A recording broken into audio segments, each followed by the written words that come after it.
Start it. We are back. This is just how we start it. We are officially back. If you're hearing this on your car speakers, through your phone speaker, in your headphones, wherever you are, the bitches are back. The Femmes and better than are ever. Back. We hope you missed us. Well, apparently people did miss us because you're getting DMs on Twitter, you're getting DMs wherever else. Like, people were missing us. Shout out to my friend Just Kirit on Twitter at Just Kirit. So we weren't going to let this get away from us for too long. So we're happy to be back. We're excited to be back.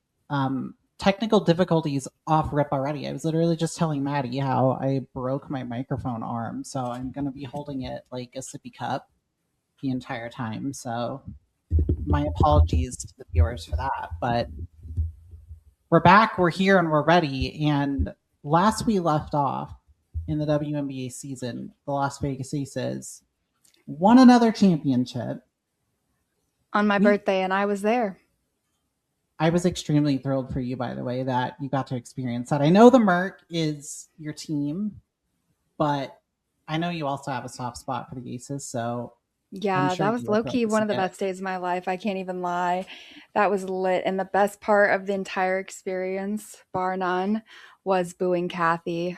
That was euphoric. I've never experienced like a full arena boo on that like level, because it wasn't like booing the refs like or a bad call is one thing, you know, that's like a great feeling. But like that's also like a frustrated feeling. Booing Kathy was like a pure hatred, vitriol, and it was just like seeing that really restored my faith in humanity, that like, wow, we can all just like bond together and, you know, direct our hatred mutually at somebody who deserves it.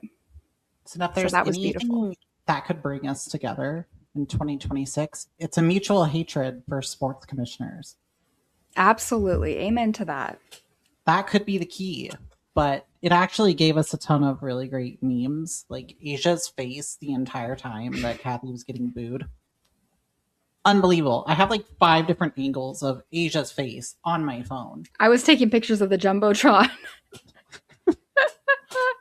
Just dying laughing. I was losing my voice from booing so hard.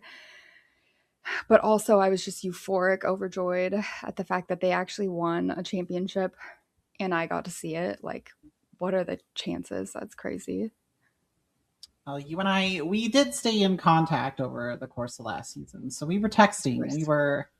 We were still chatting WNBA. I mean, you know me. I was real pessimistic. It was not. First half of the season was dark. I was not doing well. I was in a real bad place.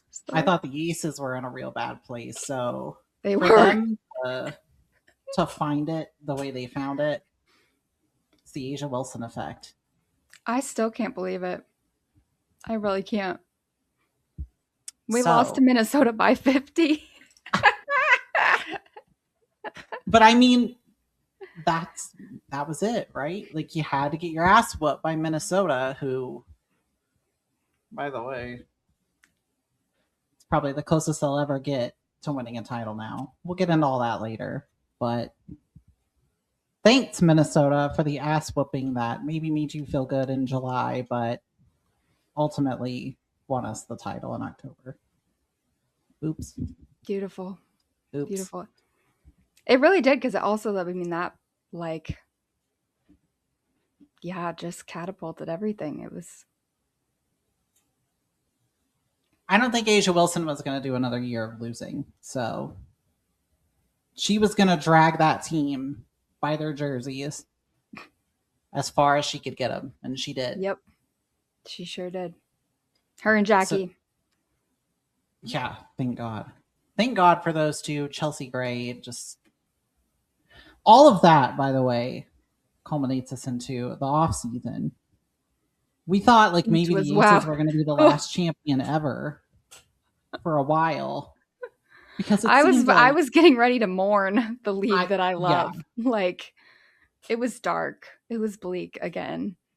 It was looking for a We while like Unrivaled just might be a year round league. The W wasn't coming back, but eventually we did get our CBA barely, somehow. And we are going to have a season. We are going to have it on time. What thoughts do you have on it? What do you think about the new CBA? Well, I'm proud of all of the work that the WMBPA put in to get the CBA done, in spite of the league continually making it a hellish experience, including not submitting counter proposals and just in general making the negotiating process absurd. And then coming back and having the audacity to be like, we really need to get this done because there's not much time. Yeah, well, maybe if you hadn't waited months, literal months, to even respond, then we wouldn't be in this position in March, but I digress. Um, I think in general, like, there's so much to be excited about with this new CBA, obviously. Like, the $1 million figures are obviously enormous. Just seeing the growth in the salaries, the growth in rookie salaries. I think the payments to veterans and retired players is like a huge, just like amazing touch that I think also is like indicative of the WNBA and the kind of league that it is and the kind of players that are in the league, just to have the thought to want to do that for retired players who obviously deserve to be compensated, um, and should have been compensated when they were playing. But yeah, I think the parental leave and childcare slash pregnancy, aka the De'Erica Hamby rule, I think that's like all great and was so needed. And I'm glad they got housing, even though Kathy tried to wring it out of them and then tried to act like she's so high and mighty because my kids live alone. Well, whatever. Um, I'm so sure they do. Um, and yeah, I mean, I think in general it's good. The revenue sharing, I still wish, they had been able to get a bigger share of the revenue because I think they deserve it. But I also understand why they sort of were willing to concede on that with the rest of the the stuff that they ended up getting through their bargaining. And yeah, in general, I think it's a win. And there's, obviously still progress to be made in the future. But overall, I'm very excited about the direction that the league is going in. The CBA, I think, is a great stepping stone and evidence that the trajectory the league is on is a good one. Yeah, I think at the very least it was super important for them to have those quality of life changes, like the charters, the housing, like the rules affecting, pregnancies. These are just quality of life things that should have been thought about like forever ago, but somehow here we are in 2026 hashing it out. But Right. I'm glad they got it done. Hopefully the revenue sharing is something that they can kind of dig into a little bit in the future, especially as, more of these NBA owners come in and they already have a bunch of money. Like let's share the pot. So Open those wallets up. we'll see. We'll see what happens as time goes on. But yeah, I think it's a definite win for the players just in terms of quality of life. Um, this whole off season has just been like basically a rocket ship at this point. Everything's moving at 100 miles an hour, which moves us right into the expansion draft. Which the first thing I did when the expansion draft happened was text you extremely upset because they just released the rosters on one screen. It was over in the first 3 minutes. It was so Why? overwhelming. Why? Like, why not like draw out a little bit of fanfare and like put up the player slides and make it like you could have made it a whole production and like And why did they instead, cut the they didn't. corners there? Well, it was weird too because they did with the first two picks. Well, right. That's why I got They all made a whole thing. excited. And so then I was like, okay, yeah, we're going to do the whole thing. Like the damn, like let's just go.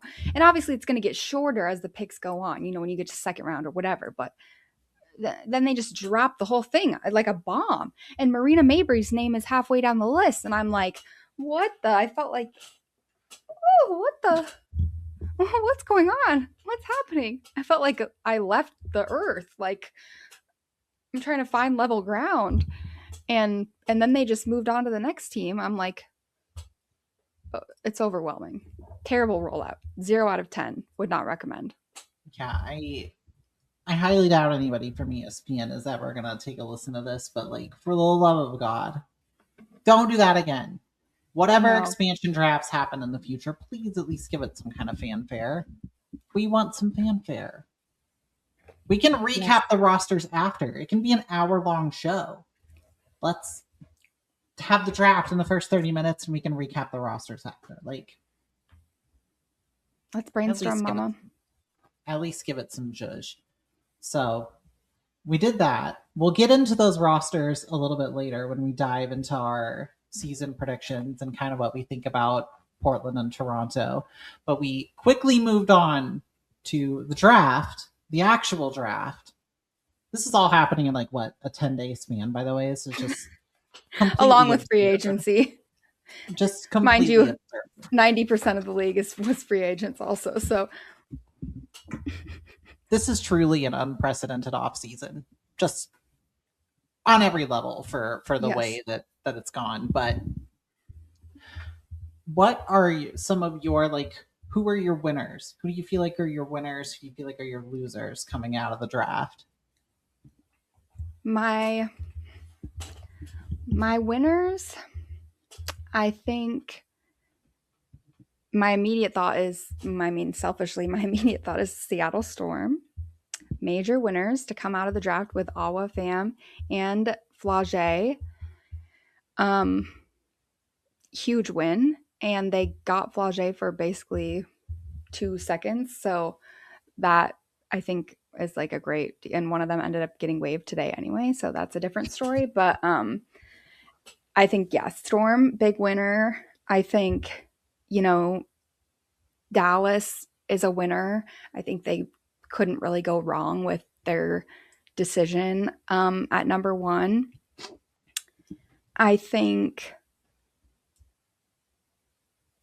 Washington is a winner, snagging Lauren Betts, even though they already have, Shakira and Kiki and, some other front court options. But I think, again, you can't pass up Lauren Betts if she's there at 4.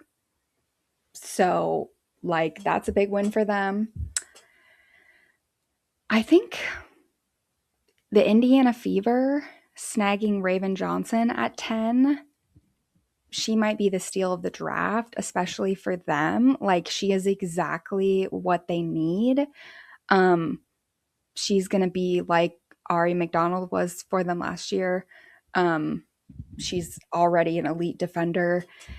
She looks like she's ready at the next level, which is no surprise. Obviously, she's been to 5 consecutive Final Fours. Dawn Staley knows how to make pro players. I think just her being there at 10 was a steal. Sparks snagging Tania Latson at 20 or whatever bullshit. Steal for them to get her. I don't care about if that was the right pick for them or whatever, but Tania being, sometimes you just got to pick. If a player that good is left on the board, sometimes you just have to pick them. And 100%. It's like, the fact that she was even there was ridiculous. I think Ocott is going to be sneaky good in Atlanta. She's already, was already working on her 3-point shot. So I think big arm Smesko saw that 3-point stroke and was like rubbing his hands together. Said, bring me her. So I think a lot of teams did well in the draft. Obviously, I think Minnesota too, getting Olivia Miles. Like, again, it was, I think a lot of people were surprised, myself included, that they didn't get Lauren Betts, especially after they traded Atlanta, or didn't trade Atlanta, but after Atlanta left, and Jessica Shepard left, Dallas basically stole their entire big room and they didn't draft Lauren, which did surprise me. But I also understand why, Cheryl would see Olivia Miles as her point guard of the future. So, I have no problem with that pick. I think Golden State is confounding still, and I don't understand what they're doing or why at all. And that's really it. I'm looking at my the sheet that I made that has. I knew there was going to be a sheet. You always have a sheet. So, yeah, I think that's about all my thoughts. Yeah, I did like Chicago picking Hawkes at 5. I feel like that's now become a controversial pick. I was going to ask what you thought about some of the UCLA picks. I'm for them picking high. I mean, again, it's like, yes, sometimes shit is recency bias, and that's real. But also sometimes it's like, is it recency bias, or is it that person just performed really well in the biggest moment of their career? So, like, yeah, Gabby Hawkes, maybe that was some recency bias on Chicago's part. She also put up insane numbers and basically controlled the entire game in the national championship. So, like, that means something. I don't know. It just does. And I don't know if it's the right pick. I do feel like it was a little bit them trying to make up for the Sonia Citron lapse and the fact that they, traded the pick that would have been her, which I think, whatever. And they also did some of that by trading for Rakia. But in general, I'm like, you can't, be mad at what they're doing to make up for the past mistakes. Like, the mistakes were already made. And I think they are making the right decisions relatively for the path that they're on now. You don't have to agree with the path that they're on, but they were already on. We already knew they were on this trajectory last year when they traded the pick for Ariel Atkins. So it's like the fact that now, they're continuing to go all in should not be surprising to anybody. But that's my thoughts. I don't know. I liked the pick. Yeah, I guess time will tell, but I also didn't hate it either. People were kind of out of their minds saying it was really bad, and I don't hate it. I don't see why you don't take a chance on somebody who just performed like they did on the national stage. Why not? You've already traded everything else away, so you might as well just give it a shot. Yeah. Want to win, also think so get a winner. And the thing about Gabby Hawkes is she's the kind of player that like fits. She's like a Swiss Army knife like kind of player who could fit in any. She's a player that could help any team, really, in my opinion. So it's like every team needs a player like her. So I just don't understand why also people are like so. I don't know who they think really should have been picked over her. That also is, I would love to know, but I don't know. That's just my 2 cents. I'm not a draft expert. I don't know anything. So that's that. That's the draft. As we mentioned, a part of all the other warp speed stuff that was going on, free agency was going on. There were a few bombshells in there. There were a few bombshells in free agency. Probably of note, Angel Reese leaving Chicago. Boom. For the Atlanta Dream, which we were both stunned but ecstatic that it happened. Over the moon. We needed to get Angel out of Chicago. Like, yes. It had to happen. Had to. It had to happen. So that's one of the big ones. Skylar Diggins. Really, Chicago in general, we can talk about. Skylar I was Rakia. floored. When I tell you I was floored to see Skylar Diggins, I said there is no way. When the rumors started about Skylar, I said absolutely no way in hell is Skylar Diggins, Mama Big Sky, going to Chicago. No. And listen, I'm here to admit I was wrong. And I was like, there's no shot. There's no shot. Why would she go there? Money talks. But yeah, That's what I learned. Guess we didn't really consider that, there's $1 million contracts to hand out. So She money can is bring her own probably hot water pump. gonna bring you to another place. Also, Dijonay going to Chicago as well. The way they assembled the baddie squad over there, that's the other thing. Okay, let me just go on a slight side note about that really quick, because I do have to say it did piss me off a little bit, because I felt like Jeff Pagliacca was manipulating me emotionally, personally. Like, he was really attacking the lesbian community by assembling a squad of baddies after the Angel Reese trade. Many of us were even posting the meme, the chains breaking. We said, we're free of the Chicago Sky. We don't have to watch the Chicago Sky. We don't have to root for them besides Camilla. But we were going to free Camilla too. That was going to be the next movement, free Camilla, right? And then he starts bringing in baddies, Rakia, Skylar, Azure, Dijonay. It's like, now we have no choice but to root for them. And so it's like, I feel like that was on purpose and that was intentional, that they did that so that we would be forced to continue to watch and root for the Chicago Sky. That's my conspiracy. Well, listen, this is a situation where, I will hold nothing personal against the players, no matter what the result is in Chicago. It will always be ownership and GM. Those are always 100%. The people I'm going to come after in Chicago. So the players can do no wrong. I'm already pretty mad. Fast cakes. So other Brittany Griner, BG to the Sun. That was a bit of a stunner. It makes sense. Shocking. It does. In the long run. But that was a little bit of a stunner at Dallas. So you had kind of mentioned Alana and Jess going to the Wings. Their front court was a mess. And that was a big surprise, though, to me. Now I feel like they've got something cooking, because Jess Shepard had a pretty good year last year. I mean, Kurt proved he can recruit straights, too. That's absurd. So, big fan of those. Golden State. Gabby Williams. Love that. I love that for her. Kia Stokes.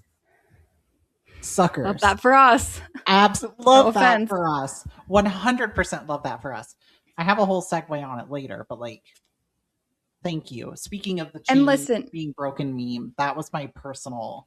And listen, all respect to Kia Stokes. I will never, ever in my life forget Becky subbing her in the game after she had not played the entire time against Phoenix, just to get a crucial stop at the end of the game.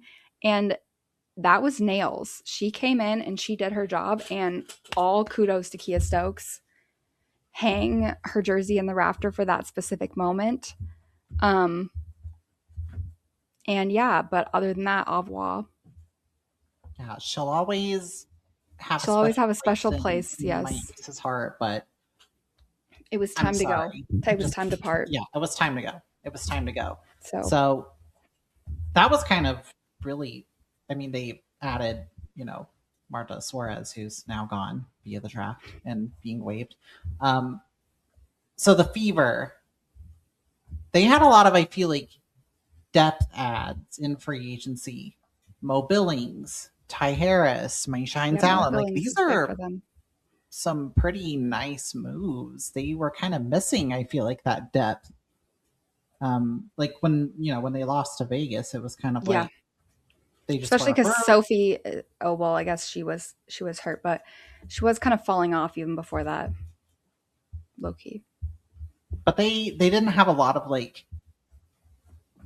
proven depth. You had Sophie, you had Lexi, but outside of that, you started getting into sketchy territory.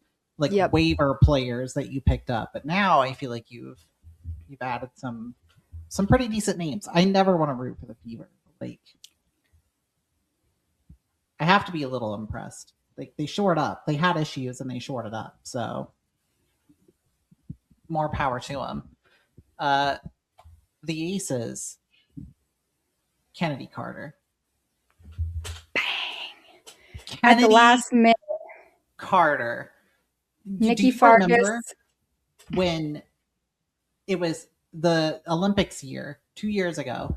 Do you remember when she booked up Jackie on our home floor right before the Olympics? I told you, like, I want Kennedy Carter on this team. Yes. I want Kennedy Carter on this team. I never shut up about it.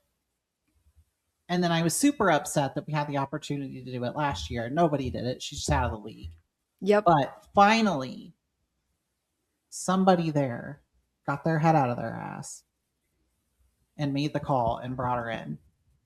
And now, this is like, you have Kennedy Carter, Jewel Lloyd, Dina Evans. Like, we'll get into all of this later, but like, just That's a crazy backup guard situation, like for real. just swimming in guards right now, which is not typically, like, the Aces have been very top heavy when it comes to guards. So this is new to have guard depth. Very excited. Got to mention Steph Talbot also coming over. Bree Turner, my favorite trans activist. Love you, Breezy. Welcome to Vegas. I don't think anybody else came over to the Aces. Steph Talbot, low-key kind of like that signing. We'll see what happens with it, but LA, the Sparks, obviously had a lot going on with Azare and Rakia leaving, but the haul they brought in, I have some takes on the Sparks later. I'm not going to get too into it until we get into our tiers a little bit later. But NECA, Ariel Atkins, Erica, I mean, those are some names. Those are some names, some serious names. That's the unction over there now. We were having a conversation pre-show about the links, and Natasha Howard and Nia Coffey are your key additions. I don't like it. After losing your co-depoy Alana Smith and your backup big, who was like a legitimate 6th player of the year contender, in Jess Shepard. Yeah, I don't love that at all, and being down fee for probably most of the season. I think we are going to find out how good of a coach Cheryl Reeve really is, because it's going to be a challenge. Yeah. And Bridget. Cheryl was done with Bridget at the end of that last series against Phoenix. Yeah. But I mean, that's a big, like, loss for them shooting wise. And even to lose Natisha Heidemann, like, that they lost a lot of depth. Yeah, they're, again, we'll get a little more into it when we get into our tiers, but yeah, kind of a brutal off season for Minnesota. New York, on the other hand, Satu Sabali, really huge get. Yep. Really huge get. That's one of those rich get richer situations, like the Aces with Kennedy Carter. Interested to see how she fits in with that group. Do you think she just like took over Niara's lease, or like, I mean, that would have been she super got her convenient. own place if, now they got the bigger salaries. So I don't know. Who knows? That would have been really convenient though. Just like, it would. I'll just slide right in. But yeah, other than that, they added Beck Allen, which, like,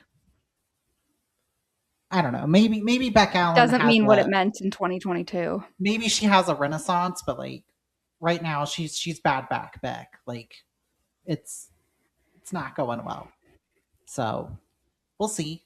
The Merc, what happened in Phoenix? Did they even nothing, which is crazy. That's like insane for me to go to the finals and then basically just like get no free agents at all. But whatever. I mean, I don't know. It's kind of a weird situation, but then at the end of the day, it's like AT and Ka is gonna give you a high floor every time. I was But gonna say, I don't think you definitely can't count out a team that has those two. And Dewana looked a lot yeah, better toward the end of last year into the playoffs. So who knows? Maybe you have a big three that get some. They'll have some depth contributions. Who knows? Uh, Portland, I feel like it's a whole new team. I think they brought over like Megan Gustafson in free agency. yeah, Another victim of the Aces big room clear out. I wouldn't mind her sticking around, but I see why you let her go. I don't know, there's a million names on this list. I don't even know which of them came through free agency. Seattle, Seattle, Natisha Heidemann. yep. I like that. I Steph like it Dolson. too. I love Steph Dolson. I am a I Steph love Steph Dolson Dolson too. fan. She's funny. And the vibes on Seattle are the vibes on the Storm are great right Their now. TikToks So have been I electric. don't care. Yeah, it's great over there. So who knows? Who knows with Seattle? Toronto, was Brittany Sykes an expansion draft pick or was she free agency? Why am I She forgetting? was in free agency. Yeah, she was free agent. Okay, well there's your big key addition for Toronto via free agency. I don't really, again, we'll get into the teams and like their what's gonna happen, but I don't know. That's a weird one for me. Yeah, They're gonna be a weird team, but they could be good, they could be terrible. I don't know. I don't yeah. really know. I lean towards not good, but the Yeah, I'm with vibes, you. that arena, the vibes are high. At least they were at that first preseason game. The court is beautiful, so sometimes Well, when you don't have the team, like not every team is gotta going to have have fun. their not every expansion team is going to be Golden State, and everyone needs to Sure. keep their expectations, I think, in Right. check and remember that like that's not the standard nor is that realistic. So, they're probably going to be bad, but that doesn't, mean anything. That they're supposed to be bad. And then last but not least, the Mystics. I think they only added Michaela Onyenwere via free Oh agency, yeah. who I've always kind of liked. Feel like she's a good depth piece, but that team has zero veteran leadership. Going to be a real interesting Yeah, time in just watching Kira, them. huh? Just Kira. Kira and all her kids. Quite literally, and she's not that far off from being a kid herself. So Right. that will certainly be interesting. So that was kind of all of the like free agency moves, the big additions. We'll talk more about the teams themselves here in a minute. Um, Biggest surprises of the off season, kind of glossed over them, but the CBA being signed on time, stunning. The fact that we're having Yep. basketball in like a week is stunning. Yes. And the fact that they did, yeah, the fact that they got all of it done in the timeline, like the timeline was absolutely batshit. Um, they signed the CBA and then it was like that weekend they had the coin flip, right? And then like just expansion draft. It's that Lady Gaga Bust clip. Bust, club, bust, another club, bust. literally the entire offseason. I don't think I would doubt anybody in the WNBA front office or a team front office got a lick of sleep. Yeah. Oh no. They I mean, probably even did. the reporters weren't getting sleep or, like just insane timeline. Well, God bless them for figuring it out. Another big surprise, Marina Mabrey leaving the Sun for Toronto. Kind of a personal heartbreaker for me because I think most of us all fell in love with Sanaya and Marina during the off season and Yes. the last year. So real sad to see them separated. Was even sadder watching them hug the other night, just like so emotionally on the court. I was just like, this is such a like reality show. It is. This league. No league like it. There's nothing like it. And she'll rip your heart out real quick, just as fast as she'll fill you with love. That's the W. Amen. Kind of talked about it, but the Flage trade.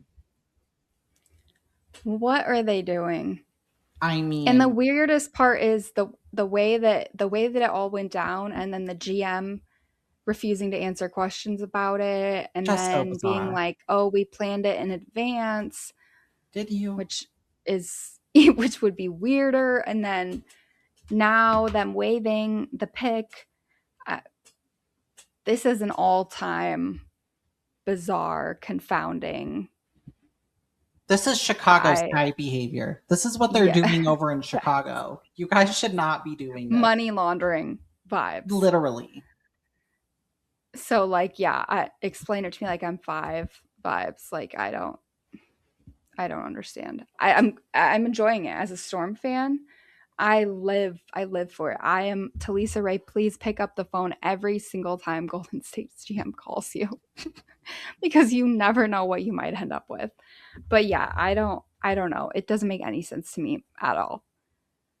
But even just like, I don't even want to go there with like I'm not usually one who's like, the picks are marketing related, but like the marketing from Flage in the Bay, even the 5 minutes that she was like drafted before they announced the trade, Twitter was blowing up Flage in the Bay. Like, everybody's talking about it. I'm like, this is going to be great. People are already posting like jersey swaps. And then it all came crashing down just as quickly as it came. And I was like, wow, that is crazy. So I just feel like, yeah, that was a shocker. Yeah, and just like, not to mention Golden State's not exactly like stacked in the guard room. Like, they've got some like okay guards. Yeah. Like, let's not, get ourselves, but like could have absolutely used Flage like immediately. So yeah, all around head scratcher, money laundering vibe, Chicago Sky behavior. Don't understand it. Last kind of biggest surprise we saw was BG to Connecticut. Kind of touched on it a second ago. I think that's more of like a Houston thing, right? Like, yep. When the team moves to Houston, which does make sense. Totally makes sense. Yeah. So I kind of thought maybe she would take one more year and try to like do the ring chase, kind of thing. But also, I get like at this stage of her career, maybe she just doesn't really give a fuck about that much, and I respect that. Go get the money. Go chill in Connecticut. It's actually kind of like bag and do your thing in Connecticut. So and the vibes in Connecticut are immaculate also. Like, the vibes in that locker room, the video of BG doing the splits, which I still think is absolutely insane, that BG video of the season so far. So I live.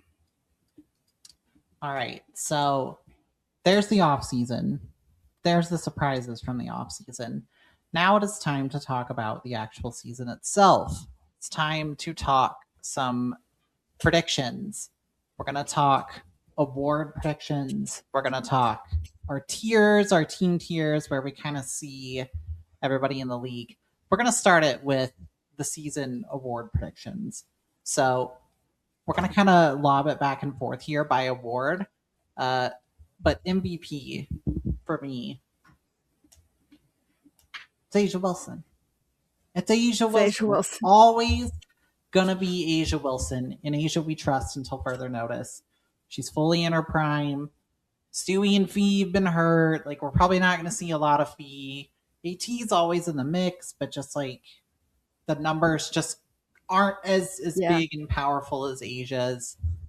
I've checked on the betting sites, by the way. I'm sure you have too. And Caitlin has been the favorite on like most of the sites I've checked, which is absurd. We're both Caitlin Clark haters here. I can appreciate her talent. Like, I'm not gonna say she is, I'm not that kind of hater. I can respect her, but like, You said it before the show. We were talking about it. Guards, they don't win MVP. No. They just don't do it. No. I mean, she's going to have to average like 30 for real and 10 assists. Like that's, I mean, if she averages 30 and 10 assists, maybe she'll be in that conversation. But then the Fever are also going to have to be like a top 3 team. They're gonna have to So have it's a like lot that's of things also go the the other hard. Like way. this is also what people don't understand is like it a lot. This is why what Asia has done is so insane because a lot has to go right for you to win MVP. Like you have to be healthy for the entire season. You have to have a team that is usually top 2 or top 4 at max, but only if you have like an insanely good season. You have to be top 5 in scoring. You have to be top 10 in another major category, either rebounds or assists. You have to be typically a two-way player. If And Alyssa Thomas can't do it, averaging a triple double, right, it's going to be really, really hard for a guard to do it. right. Like you said, it's going to For have years, by the way, AT has averaged a triple double for years correct. and has never won. So yeah, I mean, it's a really tough award to win. It's even harder for guards to win. The last guard to win was Maya Moore, right? You got to be right. Either way, it's a long It time. hasn't. It's been a while. It's a long It's been a time while ago. since the If guard that's the won. indicator, the name. It's been a while. So yeah, I mean, I don't know. We'll see. But I think Asia has more than earned the right to be the MVP front runner from the gates. Like you said, until further notice. I mean, that was not just the MVP, but the unanimous MVP. Yeah. So that being said, your MVP pick also Asia Asia Wilson. Wilson. Also Asia Wilson. Easy. She's on top. All right. So defensive player of the year. Again, for me, in Asia we trust. Asia Wilson, yep. Defensive player of the year. I also say this because I think the Aces moves will give her a little bit more comfort. I think she was able to be a lot more dominant on the defensive end back when Kia Stokes hadn't hurt her foot and she was a really solid defensive anchor at the 5. I think with the Aces kind of revamping the room a little bit, Asia's going to be able to focus a little bit more and not have to worry about covering for Kia's missteps or Meg getting blown by. Like, I think she's going to have a little bit more functional of a front court alongside her with CPT and Liz coming back. Like, I think there's just going to be Janiyah Barker. Sure. The youth. I mean, there's youth there too. There's a lot of stability, which I think has been a problem for the Aces in their front court. So Asia Wilson, DPOY for me.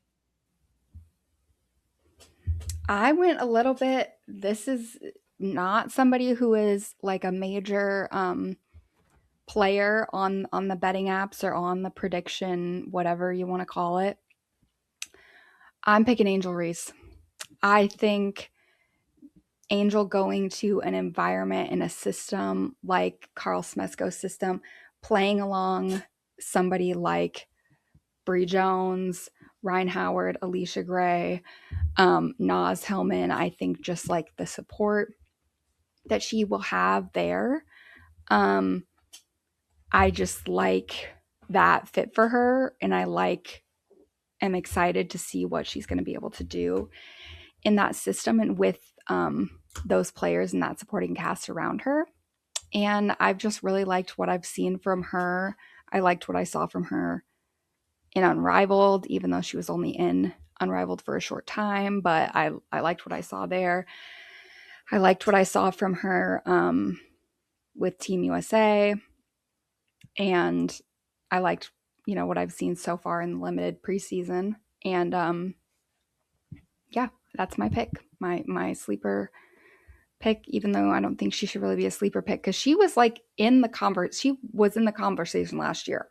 Like, she also ended up getting hurt, so it ended up not being her year. But like, she's a demon defensively, so I would not sleep on Angel Reese. Yeah, and it's going to be a different environment. Like Atlanta is going to be an environment where you want to defend, you want to win. This is not Chicago. So I actually don't hate it. I wouldn't be shocked if that was a good dark horse pick. So this will be fun to come back to later in the year. Rookie of the year. I am going with Olivia Miles. I think she should have an immediate role as a starter, so the opportunity is going to be there to show out. With V being out, a lot of opportunity to shoot, a lot more points on the table. Those are obviously great to get as a rookie to boost those numbers. I think she's also just like a do-it-all contributor. Like, I think she's averaging 10, 5, and 3 in the preseason. Like, pretty solid Yeah. numbers to just come in and be that well-rounded early on. So we'll see. I feel like it's pretty wide open this year. So I don't know. Who do you have? Yeah, I think Olivia is a great pick. She's like loves to stuff the stats sheet also, so I think that's like a good contributing factor for her. I went with the blue chip prospect AZ Fudd. Just knowing the player that AZ Fudd was at UConn, knowing the pedigree that she comes from. Um, I think, it's just hard for me to bet against her. Also, I think we have a pretty good streak going of number one picks winning rookie of the year, if I'm not mistaken, in my thinking in my head. So, I mean, at least Aaliyah, Caitlin, Paige. I mean, at least three of them, right? So, I don't know. I picked Daisy. I think she'll have, an immediate impact. I'm not Do we know if she's going to be starting with? I guess we don't really know if what they're going to do there. Um, I guess I would imagine they're probably going to bring her off the bench, but I guess that doesn't really matter either way. Um, Either way, she's going to have a significant role. We know she's going to have a significant role. She was like a 50, 40, 90 shooter at UConn. So I think, just also knowing the additions that Dallas had this year and knowing that they're kind of on an upward trajectory, yeah, I'm excited. I'm also excited to see what their new coach does and how that new system. It already seems like Paige has like life in her eyes again after the disaster last season. So I mean, yeah, I'm hopeful for the Wings and what they have going on. Well, going chalk is kind of always a smart way to do it. That's how you win. Picking chalk. Sixth player of the year. Speaking of chalk, Kennedy Carter. Money. Feels like it's an absolute no-brainer. I also don't really know what the situation is going to be in Vegas because, Jewel Lloyd was coming off the bench in the second half of the year. So maybe Kennedy Carter's just in the game. Who knows? We don't really know what's going to happen right off rip. But I'm kind of laughing at the rest of the league because, like, Kennedy Carter was just there, like a whole year of Kennedy Carter being there. What are you guys doing? Why'd you let Vegas pick her up? It's just crazy. Silly. Just absurd. It's crazy. But Vegas is such a good spot for her. Like, I agree. It's the perfect environment for her to be in. Like, she's not going to have to worry a ton about, creating her own shot, because even if, like, she's coming off the bench, we said before, we have a lot of guard depth now, so she can play with Dana. She can play alongside Jewel Lloyd if she's coming off the bench. Like, we have other guards that she can play with. She's not going to have to be. It's not going to have to be like it was in Chicago, where she's trying to single handedly control the show, and she's expected to create her own shots and sort of be like a one woman offense. So I just like, I'm so excited to see how she looks in this in the Aces system in a championship setting.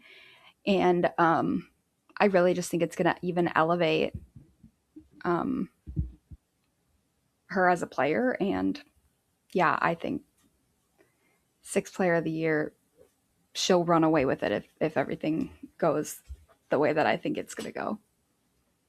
All right, so Kennedy Carter rules that we figured out, that we know. Vegas is the perfect place for most improved player. This one is a little bit of a stretch for me, just because I am buying into one game that I watched myself. Anissa Morrow. I think Anissa Morrow is going to have a really good year. Connecticut's just like you said, like the vibes are up, the vibes are good. They were having an identity crisis all last year. They just didn't really know what was going on. She was already kind of beat up with injuries a little bit herself.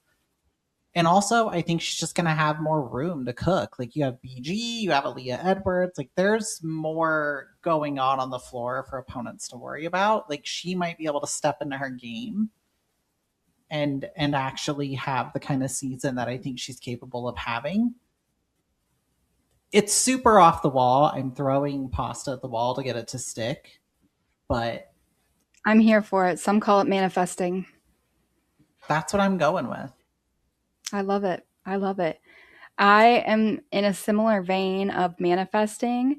My pick is Dominique Malonga. I think I was inspired by the way that she performed in the playoff series against the Aces. Even though it wasn't always, it wasn't always pretty.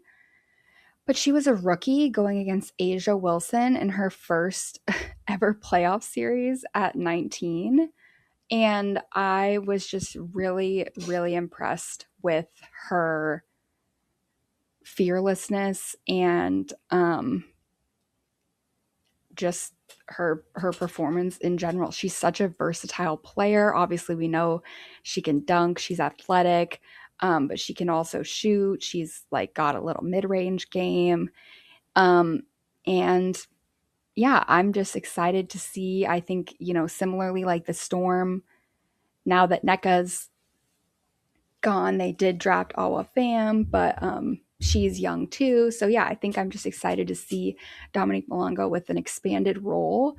And I'm hoping with the Storm going in a new direction, she's going to be kind of given more. That was the thing last year with the Storm, is Dom was kind of on a short leash, and I think maybe which was understandable because the Storm were trying to make the playoffs, right? So like it was like a double-edged sword of trying to win games and whatever, but also get Dom the reps that she needs. And so now I just think with the new coach and sort of a new like direction that the team is heading in, I don't know. I like it. We're going with the youth movement, the youth bounce back. All right, so finally rounding out the season award predictions. Coach of the year, I have Carl Smesko. I think Atlanta has proven they can win under him fairly quickly.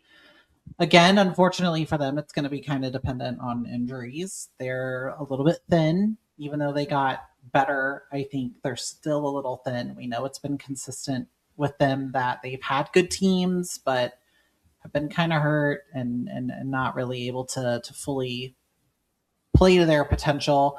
But if he gets the mileage I think he can get out of them, he'll fully earn the award. So that's my guy. Yep. Yeah, I'm going with big arms too. I think the addition of Angel just really is gonna push them to new heights. And yeah, I'm excited to see what he does with the roster. I think I'm excited to see how he uses Medina. I know he was just rubbing his hands together after seeing her shooting those threes in the tournament, and really all season with South Carolina. Dawn was working on that, and yeah, I don't know. I'm excited for to see what Atlanta does this year, and I think Big Arms, my hunk, is gonna is gonna My have a home. great. He's kind of hunky. You have to admit it. Do I? I'm not the only one who thinks so. I'm just saying. All right, so that will kind of round out our awards. We'll check back in the middle of the season, I'm sure. And then obviously once we get towards award season, we'll see who wound up having the best list. I feel like either of our lists can't go super wrong. So that leads No, us we're both into geniuses. So. the tiers of the season. And I'm talking like cake tiers, not physical tiers. We are playing basketball, so no need for physical tiers. So I will kick us off. We both, by the way, have named our tiers completely outlandish things. My first tier, though, just title contenders, just straight up title contenders, just getting down to business. I think the favorite has got to be the Aces. I think it's the Las Vegas Aces. They found ways to win without depth, without a solid defense. All I do is hate on Becky Hammon. All she does is figure it out. So I don't know what else to do other than to say that they're the favorite. We kind of talked about it earlier, how they made some moves in free agency to shore up the depth in the big room. The guards got extremely better. Um, I don't love re-signing KB, but I think KB was showing flashes of figuring it out. So we'll see if another year is finally the year that KB can step in and be functional. Um, but the guard depth, it's simply insane. It's an embarrassment of riches. It's unfair. I love it. I'm excited for it. Dana Evans is going to be hurt for a little bit, but again, Oh guard yeah. depth doesn't matter. We've got plenty of it. So um, that is going to be my title favorite. Maddie, who's your title favorite? My title favorite is dum, da, da, the Las Vegas Aces. I mean, yeah, I just can't. I just can't. And I want it. I was like ready to. Let me tell you, I was at Nikki Fargas's door, ready to rip it off its hinges if she didn't sign somebody. And then she signed Kennedy Carter, and I said, "Ma'am, I apologize. I will never question you again." I don't know what happens over there. I can't explain it. After last season and the start they had and the finish they subsequently had, I simply cannot question anything that happens over there again. They're a bona fide dynasty, 3 championships in the past however many, 5, 6 years, whatever. I just can't bet against them. And like, yeah, we're gonna see. I think it's gonna be obviously it's never easy. It's not going to be easy. I think it's gonna be tougher this year because some of the key contenders last year obviously had big injuries like Minnesota and Liberty, um, and Phoenix. But I can't pick against the Aces and Asia Wilson in particular. Yeah, it's I just yeah, you can't do it. You can't do it. I only have two teams in my title contenders group, by the way. You have four contenders. I only have two. My second one is the New York Liberty. Um, they retain a lot of the roster they bring in Satu Sabali, who quite literally just went on a title run with Phoenix. Um, I have this like weird feeling she's like kind of a cursed player. Like, back when people said Jonquil could never win a title, that's like kind of the vibes I'm getting with Satu right now. So we'll see if maybe this is the year for her to lift that curse that I think she might have. But that's an extremely big signing. But Nigelini Hamilton is coming back, easing back in the preseason. We talked about Beck Allen. This could, maybe be a chance for her to have a renaissance. So that could be a good depth piece. But I think at the end of the day, health is probably the only thing that'll stop this team. Yes. Yep. I feel pretty much the similar. The Liberty are my number 2 contender. I think my biggest question mark besides, I mean, and the thing is, like, too, people have to remember, I know this was like, right when it happened, everybody was reminding this, but we're going to have to keep reminding people. Satu and Sabrina did play together. I am sick of hearing about the 2020 like March Madness. I get it. It sucks, blah, blah, blah. Like, oh my God, it's so sad. It does annoy me, the Oregon hater in me, that people act like it was just a foregone conclusion that they were going to win the title, which I don't necessarily think is fair, but whatever. That's neither here nor there. But nonetheless, they did play together. And I do think, that is something, not nothing. So at least in terms of the, building chemistry early on, like Sabrina and Satu having that connection, I think that does make things easier. Also, S2E is healthy now, and I think does look better. Like last year, it was quite the struggle. So yeah, I don't know. I think the Liberty, the other question that I do have about the Liberty, we still don't know about their coach. I'm curious about him, the one who was like, give me books about women's basketball. I don't know much else about him. He was like the guy from Golden State, right? So I don't know. We're going to see. It's always interesting when there's like a new coach, especially somebody who's new. Like they went from Sandy Brondello, who, whatever your thoughts on Sandy, she is like a championship winning coach in the WNBA and has been in the WNBA for years. So I don't know. It's always interesting when it's a new coach. You guys know I hate men, so I'm already biased against him, but I will give him a chance. But yeah, I don't know. I guess we'll just have to wait and see what happens with the Liberty. But I think they're always a bet to be up there in this era. So the stooge of rivalry will continue. The best rivalry in the WNBA. So that leads me to my second category, my second tier, which is on the cusp. Like these are teams that I think are like on the cusp of being a true title contender. They will be in the mix, but just don't think they're on that elite level. The Atlanta Dream, that's my next team in the list here at number 3. Angel Reese is enough. Enough said. We've talked about the Dream and how huge of a move that is. I think that instantly helps them compete for a title. Again, it's going to be how healthy can they be? Can Jordan Canada play more than like 5 games? Their depth is a little bit scary, but we've talked about how teams have won without being deep before, so I don't know. But the Angel Reese effect alone has me super hyped. I think their system is built to go on a Mercury type run with the way they want to shoot threes and the players they have. So that's my next in line is the Dream.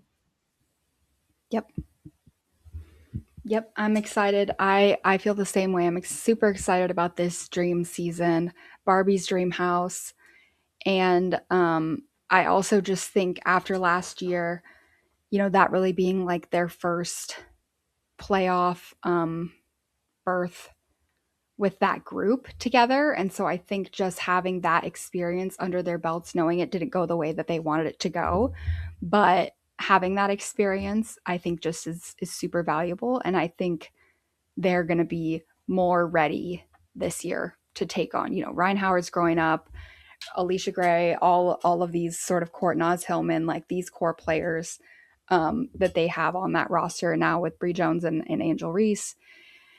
I just think they are sort of ready to take that next step and be like serious with their contention. And I think, yeah, Angel really does push them to that next level of being able to just reach another point, especially on defense. Like, I think that's going to take them to a next level. So they're in my contender tier. The last time we talked about the Dream, we were talking about how they needed to take things seriously or it was going to fall apart. And they very clearly have taken things seriously because here they are making our top 3 in preseason predictions. So my next team, even though I don't want to admit it, it's the Indiana Fever. I think the Fever are going to go as Kelsey Mitchell goes, and I expect her to go extremely fast this year. I think she's going to have kind of her own personal vendetta of wanting to avenge what happened last year. Her health kind of fell apart. She just gave and gave and gave in that series to get the Fever as far as they got. And I think she's going to want another shot at it.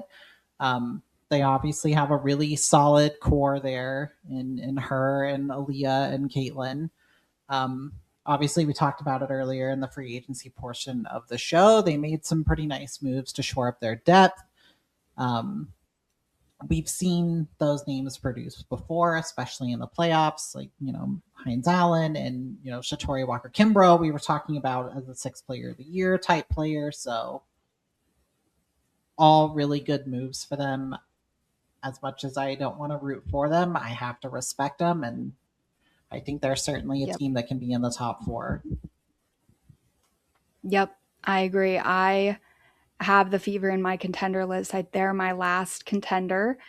And I just think they were so close to making the finals last year with the injuries that they had. I mean, they were ravaged with injuries from Caitlin to Sophie, Ari McDonald. They were on like their 4th and 5th string guards. They were getting 10-day contracts just to survive to the next day. So for them to make the run they did, and really potentially if Kelsey Mitchell doesn't get an insane and frightening rhabdo diagnosis, then I think the series could have panned out differently. And so just knowing how close they were last year, and then on top of that, the additions that they had in free agency, being able to retain Kelsey Mitchell, which I think, a lot of us weren't 100% sure what was going to happen there. They re-signed Kelsey. Obviously, they have Caitlin and Aaliyah, as you mentioned, and then they get who I think is potentially one of the steals of this year's draft in Raven Johnson, who is already making a huge impact for them in preseason. Obviously, it's just preseason, but she looks ready to guard at this level. Obviously, we mentioned this before. It's no surprise. Dawn Staley is known to prepare players for the next level. And Raven just went to 5 consecutive Final Fours. She's an incredible player. It should be a surprise to nobody, but she fell to Indiana at number 10, and I think she's going to be the perfect backup point guard for that team. She fits great with their system. They need somebody who can defend on the ball like Raven can. I mean, everybody needs somebody who can do that, if we're being honest. She's a floor general. Her skill set is rare. Indiana needs it, and I just think that was really the perfect fit for them, because even if something happens again with Caitlin, whatever, like, they have more depth this year to sort of maintain even with injuries. So yeah, I think it's like you said, it's however begrudging it is for us as Fever haters, it's like they're going to be good this year. They're going to win a lot of games. My last on the cusp team, probably a little bit of a surprise because I quite literally just moved them into the spot. I talked myself into it while we were recording. I think my last on the cusp team is the Los Angeles Sparks. It's a little bit controversial, but I feel like everybody is talking about Chicago. Everybody is talking about the Chicago Sky and all the moves they made. I don't feel like the Sparks really got the credit they deserved. for the moves that they made, even though they were involved in some trades and saw some bodies go. Ariel Atkins and Neko Gumake, really, really good additions to a group that's already like pretty decent there. They have been annoying good teams for a while. And I think they're going to be really difficult to contend with in terms of size and spacing with their bigs. And they like can all shoot the three ball. All of their bigs can shoot the three ball. Like Emma Cannon's like putting up 6 threes against the Aces. I'm just like, what is happening? So I feel like they're kind of low key a top 5 team for me. Like that's why I moved them up here. They have sneaky good depth. They have Uzun and Banlu and Erica Wheeler. Like I wouldn't be shocked if they finished in the top 4. If they got some bounces and one of the favorites got hurt and things fell apart. Like I wouldn't be shocked if the Sparks landed in the top 5. Cam Brink starts putting it together. Yeah, I know. I mean, you have Cam Brink too. Like that's I don't know. They've got a lot going on over there.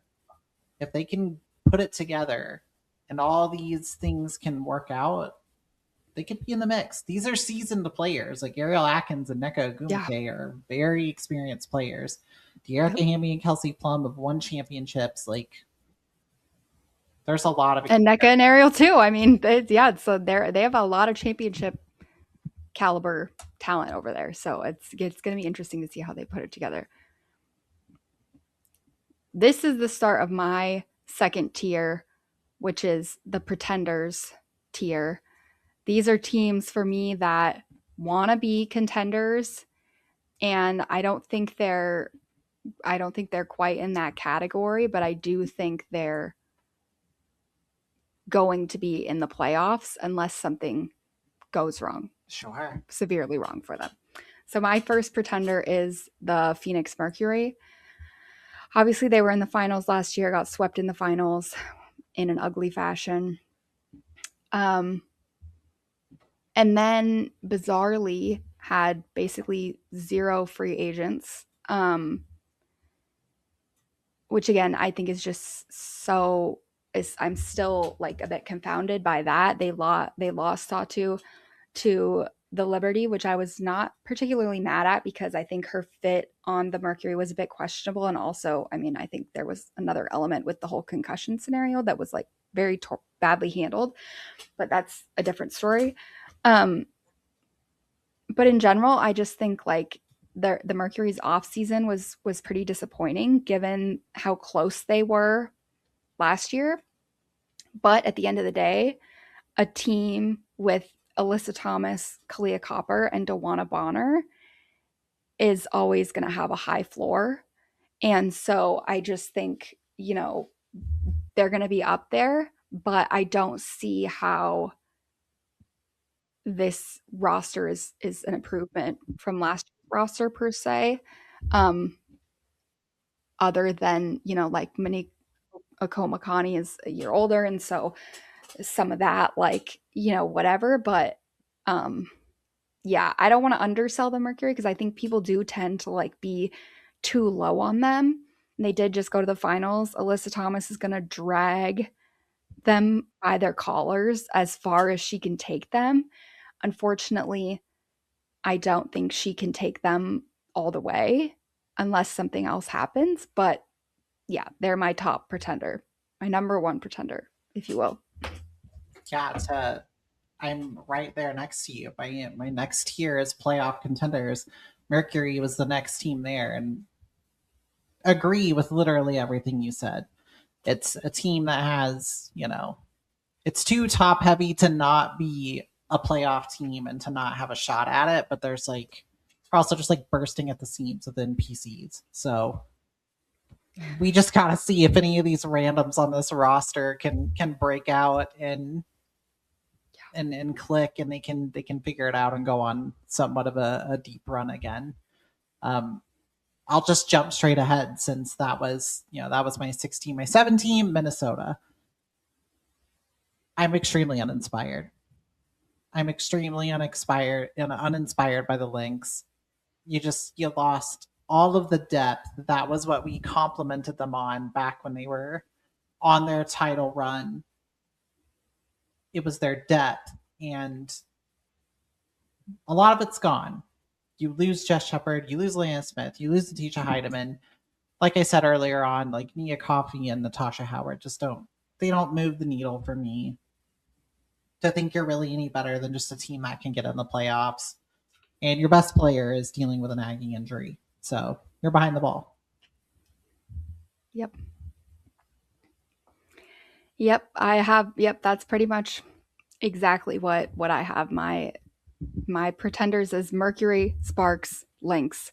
And I think, yeah, it's just the Sparks did make good moves this offseason, considering the fact that they're going all in. Again, you can feel however you want about the fact that they're going all in, but they have gone all in at this point. And I think they got a lot of veterans. And now we're just going to see how far the unction can take you. And the Lynx, it's like, really, how soon does Fee come back? How does Fee look when she comes back? And yeah, I think that's also what's going to be interesting this year, is like, after Fee gets back, like, how much time are they going to have before the playoffs? And I don't know, we're going to see. It's going to be interesting.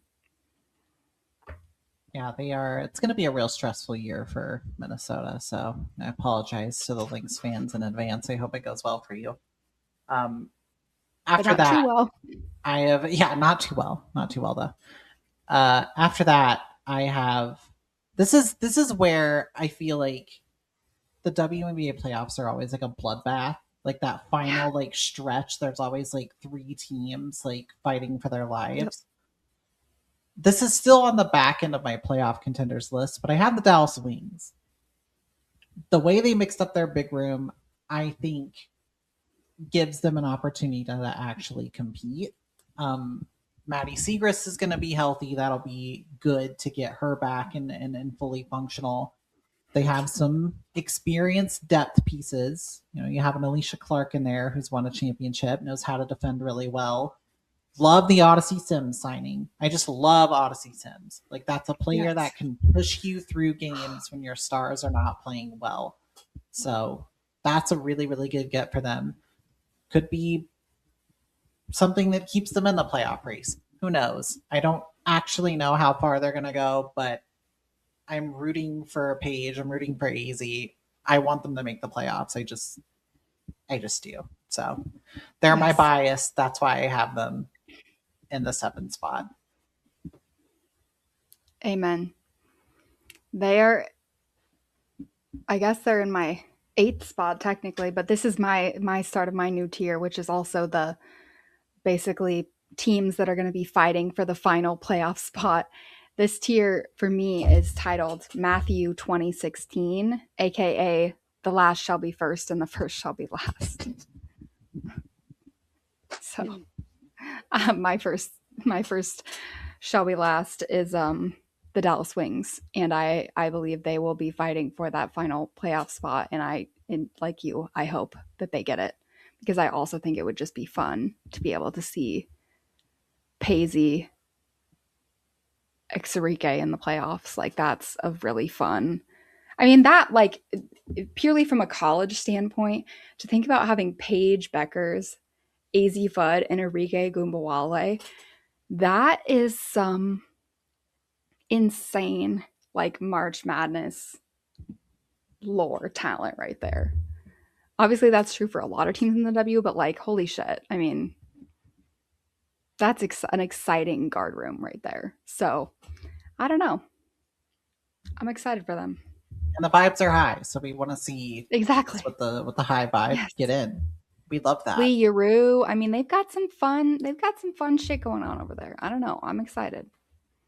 So my final playoff contender in the 8th spot, I'm not like fully committed to this. I'm still staring at it and it's stressing me out, but I think it's Golden State. I don't know. I really like the move with Gabby Williams. I'm not like super confident in their core. Like, Williams, Hayes, and Burton are going to take you super far in the playoffs. Like, they definitely have shown they can get there, but I just don't know if it's going to go any further than a first round appearance. Again, can't emphasize enough how thrilled I am that they took Kia Stokes. Maybe she'll return to form and bring some of that championship experience to Golden State. I hope that happens for them. I hope that happens for her. But I'm glad she's doing it in San Fran and not Las Vegas. I really don't know what to make of their backcourt. This is just like a wait and see team for me. This is a wait and see team where I feel like they'll figure it out, but it's just going to be real stressful. I think if of the 3 teams or 4 teams that I think will be like really fighting for these final spots, they might be the one to miss it. So I could be looking silly by saying they'll get in, but who knows? Yeah, the Valks are my first team out. I'm excited to see what Gabby Williams does, and I think her and Veronica Burton and like I don't know. I think there's some exciting stuff that's going to be going on over there, but like you said, I think it's a wait and see. I'm like sort of cautiously optimistic, but also it could go badly. So I don't know. I feel like that's the hard thing with Golden State too, is like, I feel like one aspect that people haven't really discussed is there's something to be said for having such a good start that then that puts pressure. Like when your first year as an expansion franchise, you make the playoffs, that's amazing feat, but it also sets like this really high bar, right? Where it's like, okay, you've already made the playoffs, so now you're expected to make the playoffs. But the WNBA is expanding and the odds of making the playoffs are going down. And so I don't know. I think people do need to temper their expectations a little bit and just remember that like it's really hard to make the playoffs in the WNBA, especially consistently. And so if they do end up missing, I don't think it's like the end of the world. But yeah, they're in my fighting for the last playoff spot, aka the Matthew 2016 tier as well, along with the Sky. The Sky is my last Matthew 2016 tier pick, and I think they could be. They are another pick that's kind of like wait and see. Like I could see them making a sneak. Obviously, they're pushing their chips in too. They've gone full Sloot 2026. We're going in for it. So I don't know. They could be fighting for that spot at the end too. They've got a lot of vets on that roster now. I don't know. Yeah, they were my first team out. That's what I was stressing out about looking at who my first team out was.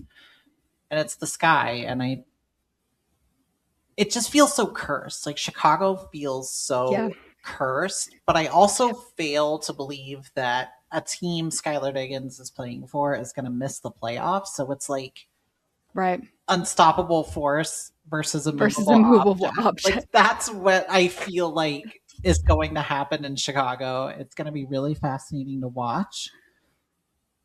It seems like this could be a locker room that's like a complete powder keg, just based on the way we know Sky is and the way Courtney Vandersloot's kind of been acting as of the past season or so.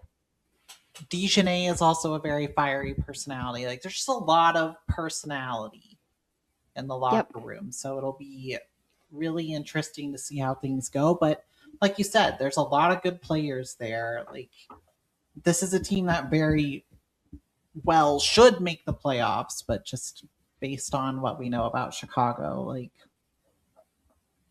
I don't know. Things are always weird there. So I wouldn't be shocked if they made it. I wouldn't be shocked if they missed it. Total wait and see. I kind of need them to make the playoffs just for the tunnel fits, but yeah, that's valid. That's actually a completely valid reason to just root for them to make it. I'm with you there. Much to think about. Yeah, so that was the start of my fringe class. I only had 2 in the fringe class because I think there will be another team fighting on the fringes of the playoffs. I think it's going to be the Mystics again.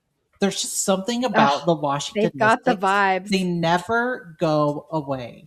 They're always there. It doesn't matter who's on that team, how hurt they are, who got traded. They're like somehow fighting for a playoff spot every single year. So I kind of just expect it to be the same. They do a good job of getting the most out of their youth. They have a lot of it. And that's my only knock on them. Like we talked about earlier, you've got Shakira Austin, who also is a kid. So you don't really have Brittany Sykes to lean on. You don't have any of the other vets you had, like Steph and Julie. Like they've all moved on. So it'll be very interesting. But they also just have a lot of talent. Like they're good enough to just be annoying and get there. So do I think they'll get in? Probably not. But I certainly wouldn't be surprised if they were in the mix at the end of the season like they always are. Yeah. This is my tanking for Juju category or tier. I have the Mystics also. I'm excited to see Georgia Amore coming back from her ACL tear. I'm excited to see Lauren Betts. I love Lauren Betts. I'm a big Lauren Betts stan over here. Shout out to her mom, and shout out to Sienna, and shout out to Drag Race. And I don't know. Yeah, like you said, the Mystics just have the vibes. Kiki and Sony and Lauren Betts, Georgia Amore. I mean, they've just got like, it's young and it's fun and it's fresh over there. So I'm excited. And like you said, the energy and the vibes are always good. What I love about these like rookies, these last couple of years, like specifically last season, I think, and sort of what I feel like I'm seeing from the 2026 class just in preseason, which obviously we don't know if it'll translate, but like I feel like just the vibes, they are not afraid, like at all. Like they are like, yeah, we're here, we're queer, we're not going away. Like they are just out there living, and I am living for that energy. I love that. So yeah, I'm excited. I'm excited to see the rookies take over the league. I'm excited for the Mystics. Move them to a bigger arena. Damn it. Please get them out of that esports arena they've got. My final tier is you are indeed in the WNBA. Seattle Storm, they're heading up that grouping. I could see them winding up on the fringe of the playoffs. Like I think they're closer to the like fringe class than they are to like the rest of these tankers. But there were just so many changes, coaching changes, stars leaving. The players they brought in, I just don't think are the quality of players that you need to compete in the playoffs. I don't know. There's just I think there's just going to be a lot of pressure to produce for some of the younger players. The backcourt's a little bit thin. Like you still have good bigs, but I think it's going to take a minute for Seattle to figure it out. But like I said, I don't think they're going to be. They're certainly not going to be like at the bottom of this list. Like they very well could be better than the Mystics and be that young team that is fighting to the final day. So I don't know. We'll see. We love the vibes though. That's all I care Amen. about for them is as long as they're having fun, you could win. Amen. Yeah, I mean, honestly, it's like kind of a toss up for me. Originally I put the tempo, but I feel like the Storm and the tempo are going to be like, again, we just have to see. We just have to see. We just have to see. We just have to see. Sandy Brondello leading the tempo. I am a sucker for Sandy. I don't know why. I am a sucker for her. I've decided I am. And I feel like it's just because they keep hiring all these mediocre men. And I'm like, what is going on? Anyhow, I think, yeah, the Storm and the tempo are kind of interchangeable for me. I think I agree with you. Both of them are just young and kind of like in a weird spot. The tempo are obviously brand new, so they're in a weird spot because of that. The Storm are sort of in this like flux state where they were just trying to compete last year and almost made the second round were it not for Jackie Young. and the lights going out fantastically. So yeah, I don't know. It's all kind of just purgatory for me down here. This is the thing is like with the W2, you never know how the bottom of the league is really going to go because it's also really hard to like get this is not the MNBA where like tanking is an art. Like these players are really fighting for their lives and like it is really hard to get WNBA players to tank. Like we were watching last year the Mystics like do some questionable things at the end of games to tank because it's just hard to get. I mean, it's like it makes sense. It's hard to get competitive players to intentionally like not play to their. I mean, they're just not really going to do that. So I don't know. After Seattle, I have Connecticut. Again, this is purely because of my bias of wanting Anissa Morrow to have a crazy season. I think they just like have some good size. Like they have a really like good big room. So I feel like when you have a good big room, like you tend to play a little bit. You can punch above your weight. They're gonna have to find some breakouts amongst the guards because it is a mess. It is a mess up there in the guard room, but I think at the very least we'll see some positive moments out of BG and Ali Edwards and Anissa Morrow. I again, vibes are high. They're having fun. That's that's a big turnaround from what has been happening in Connecticut. There has not been a lot of fun in Connecticut. So And it's again, their swan song season. It's their swan season. right. So You don't want to like go out we want to go out with a bang. right. So I will root for the Sun to succeed. I don't think it's going to happen, but hopefully they'll just be, the best of the worst, and it I'm won't still be hoping so Tina Charles painful. signs with them. Her and BG are supposed to have matching ice bags in Connecticut. Come on. I mean, again, that would just add to like what I think is already a good little big room. Like, Exactly. let's do it. Why aren't we Right. managing a team? I know. Somebody hire us, We please. could figure it out. Golden State, call us. Do you need some help? We just need help. Yeah, that's my last two teams is the Sun and the Fire. That's kind of ironic. It goes Storm, Sun, Fire. It's like the all the elements together for me. But I don't know. Yeah, I feel like the Sun, I want them to be higher, but I just can't like fully see it. Um but I also wouldn't be surprised if they end up like weirdly in the playoff hunt like randomly. I that would not shock me. Um, for the Fire, my last and final team, not much to say there. Thanks for playing. The basketball might be ugly, but at least the court is pretty with their rose toy and their lesbian flag. Oh, not the So, rose toy. you know, if nothing else, at least it'll be pretty to look at. I feel like it did the lame thing by default and put the two expansion teams at the bottom, but I mean, like you were saying with the tempo, like, you know, Sandy is Sandy. Probably can get a little more mileage out of that team.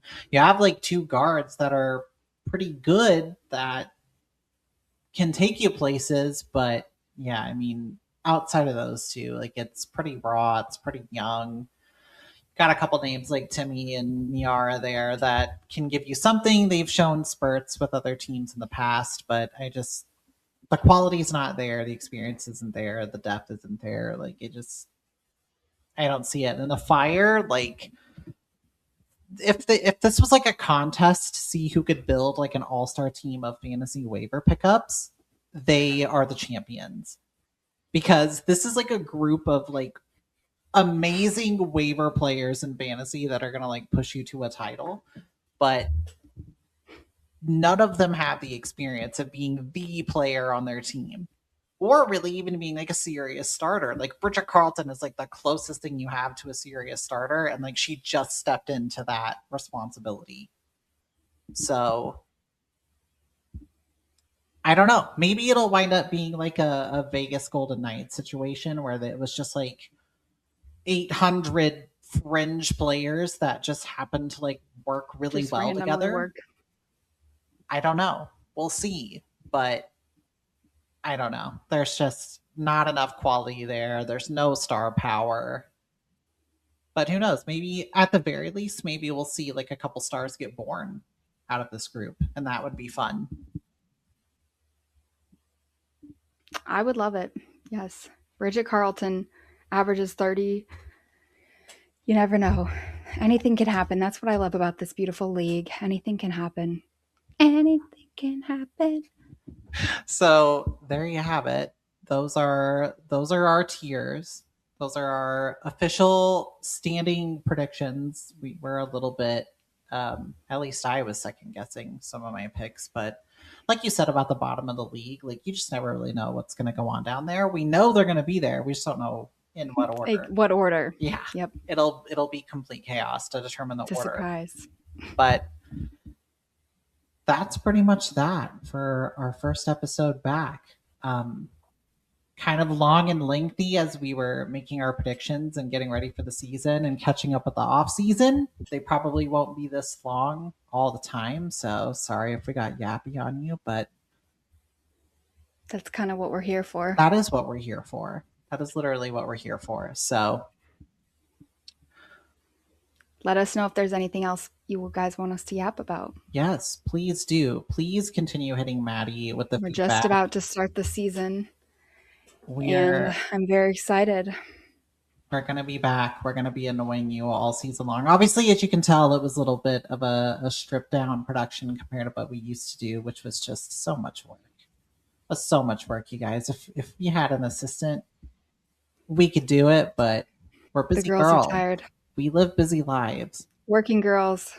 But at the very least, we wanted to come back and at least be a voice and a face for you guys. So that'll do it for season 2, episode 1 of the Flagrant Femmes. Woohoo! We're officially back. Tell your friends. We're so back. And tell a friend. Call a friend. I don't even remember the catchphrase. What was my catchphrase? I had such a cool catchphrase. Oh yeah. That's a bummer that I can't even remember it. Oh, you mess with the Femmes. You're gonna catch a flagrant or something? Yeah. That's still fact. That's still fact. If you mess with the Femmes, you're gonna catch a flagrant. So keep that in mind. Tell your friends we're back. Share it. Listen. Watch. We love you guys. We'll see you next time.